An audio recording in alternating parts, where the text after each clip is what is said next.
நீங்கள் பார்க்குறது தான் பார்த்தீங்கன்னா நாட்டு ரோஜா. ஓகேங்களா, நேரு தாத்தா ரோஜான்னு சொல்லுவாங்க, நாட்டு ரோஜான்னு சொல்லுவாங்க. அந்த காலத்தில் வந்து பார்த்தீங்கன்னா பழைய ரோஜான்னு சொல்லுவாங்க. ஏன்னா பார்த்தீங்கன்னா இதில் நிறைய முட்கள் வருங்க, நிறைய முள் பாருங்கள், கொக்கி மாதிரி நிறைய முள் இருக்கும்.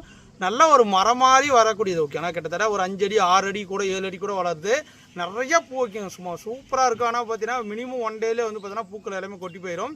இன்றைக்கி பூச்சின்னா நாளைக்கு காலையிலே அந்த பூக்கள் எல்லாமே கொட்ட ஆரம்பிச்சிடும். ஓகேங்களா, இதுதான் நாட்டு ரோஜா. இந்த பிளான்ட்டை பொறுத்த வரைக்கும் பார்த்தீங்கன்னா சூப்பரான குவாலிட்டி, எல்லாமே மொட்டுகளோடைய இந்த மாதிரி நல்லா பெஸ்ட்டான பிளான் உங்களுக்காக காத்திருக்கு. 1-2 பிளான்ட் இல்லைங்க, அங்கே பாருங்கள், எக்கச்சக்கமான பிளான்ஸ். இது எல்லாமே வந்து பார்த்தீங்கன்னா நாட்டு ரோஸ் தான். உங்களுக்காக வேணும்னு ஆசைப்பட்டீங்கன்னா நாட்டு ரோஜா வந்து பார்த்தீங்கன்னா கேட்டலாகில் அப்டேட் பண்ணிட்டு போய் செக் பண்ணி பாருங்கள், புக் பண்ணிக்காங்க. மறக்காமல் லைக் பண்ணிக்காங்க. வாட்ஸ்அப்பில் தான் புக் பண்ண முடியும்.